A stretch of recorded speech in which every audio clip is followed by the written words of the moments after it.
Good morning. Mike, since you got here, you've talked a lot about wanting to win championships here at Indiana, Big Ten and otherwise.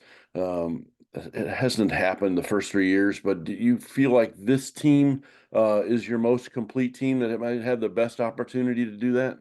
And would you be disappointed if you didn't? Look, every year, I think every coach comes into the Big Ten wanting to win a Big Ten title.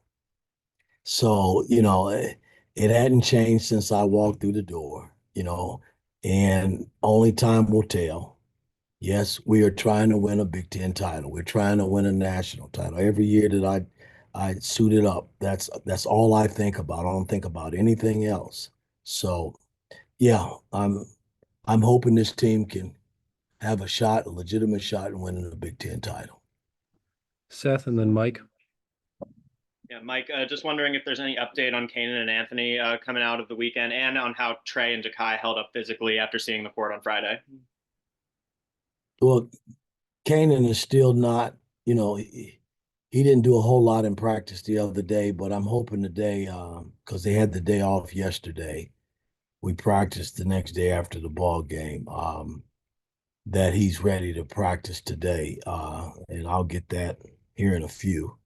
Um, Jakaya, he was a sore the next day, which you expected. Um, Gallo passed the test, which was great. He didn't have any complaints. He practiced the next day, had the yesterday off. So I'm hoping that he's can log more minutes now. I'm hoping. That's my thought process, going into Wednesday. Mike, and then Jack. Yeah, good morning, Coach. I wanted to ask you about, having so much new personnel this year as you do every year. Are you on the defensive side of the court? Are you tinkering with new concepts that fit these guys, or how are you approaching defense this year, and what are your early impressions on that end of the court? Well, I always thought our defense was somewhat ahead of our offense, and I like where we are defensively, but we still got a ways to go. There are a number of things that we're going to try to do differently, a little bit anyway.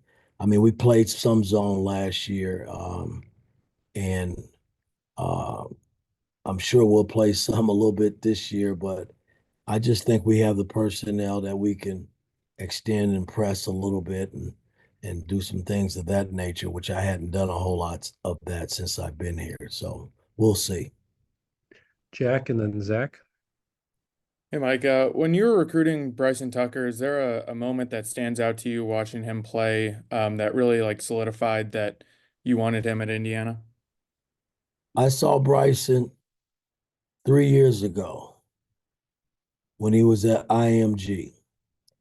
They told me about Bryson. I said, well, let me go look at him. I watched some film way back when. And so I flew out to Orlando, went over to IMG and watched him work and walked away from that workout saying that this kid is really skilled. It can do a lot of things. But I was told that, he might go to Duke and we probably wouldn't have a shot in getting him. So, I kind of walked away from it. He never played on the AAU circuit, so you never had a shot to see him really play. Um, and after we lost Slim McNeely, I got the call, from his dad, and asking me did I still have interest in his young man, and I said absolutely. I'll be on the plane tomorrow um, to to talk to you about him. And one thing led to another, and we were able to get him here in Indiana. Zach Browning, then Alex. Hey, Coach, after the exhibitions, do you have any better idea of how deep you're going to want to go in the rotation this year, or is that still something you're going to figure out in the first couple of games? Only time will tell. I just don't, at this point, I don't know yet. We just got to keep seeing where we are, throwing players in and out, and just see where we are. Alex, then Zach. I'm curious when you have this many new pieces, and obviously you've got a couple of games here early on before South Carolina. comes in, what do you really, I mean, obviously you want to go in and win every game, but are there certain things you want to see out of this team in its first couple of games that make you feel good about, you know, where they're headed and progress since the first exhibition games? Guys, I take it one game at a time. You talking about South Carolina and these next two? We got SIUE on our schedule next. That's all I'm thinking about right now. Nothing else.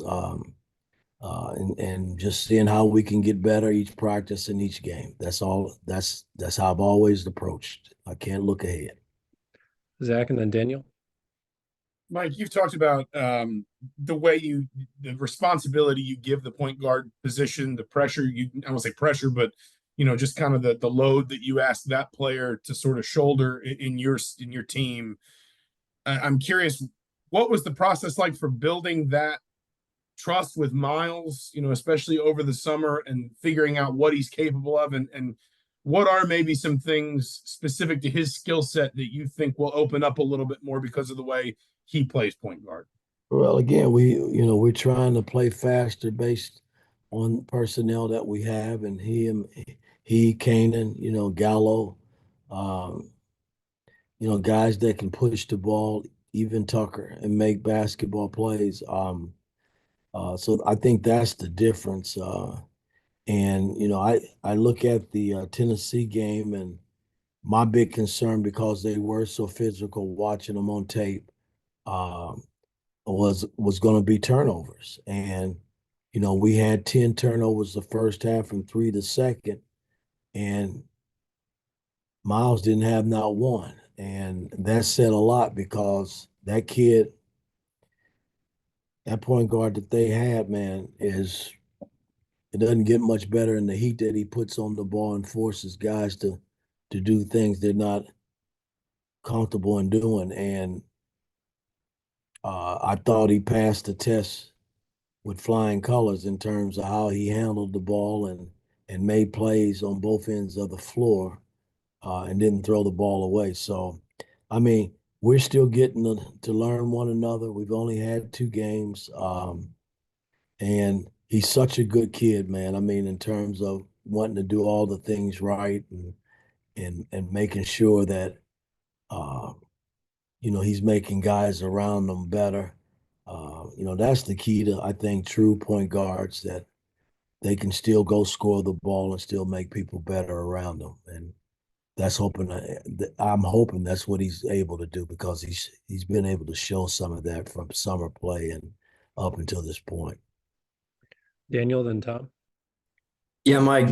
As far as how you all handled and approached the off season with, I want to say I heard about like blindfolded painting and just a variety of like off-season gelling activities. Was there maybe a newer way that you tried to approach that this year? And have you maybe seen, I guess, more gelling from the roster you have now from what you had last year, I guess? Well, there's no doubt the roster is a lot deeper than what we had last season. But we had to go get more players. I mean, we had to go get 7 players. And we had to fill a lot of different spots. Bigs, we had to get bigs, we had to get wings, and we had to get some perimeter guys that could truly handle the ball and make basketball plays. So only time will tell, man. Again, when you assemble a lot of guys on a team, everybody's got to learn what's going on, and then everybody's got to be on the same page in terms of the direction and where I think this team should go. So, we're still in the building stages, and still trying to take it, like I said, one practice at a time, and one game at a time. That's all you could do at this early stage. Last question, Tom Brew. Mike, your first couple of years, Trace was a leading scorer most nights, just sort of by the way things went. But this team's got so many weapons, really at all 5 spots and even off the bench. Do you envision this team sort of maybe having a different top scorer every night and a lot of variety in that during the course of the year? I think when you put teams together, the cream will rise to the top in terms of who will show who's the leading scorer. I mean, I've always believed that. And but it won't be just that guy. I mean, the way we've kind of built this team, there's a number of guys that can score the ball, and it might not be your night that night. You just if it's not, then make somebody else's night better.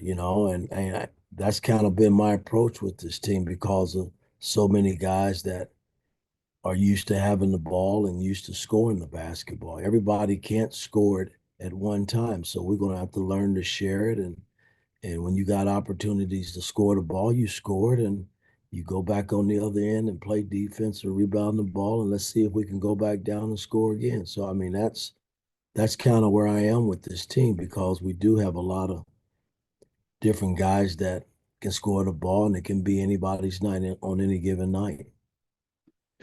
All right, thanks, guys. We'll see you Thank on you, Wednesday. Mike. All right, guys.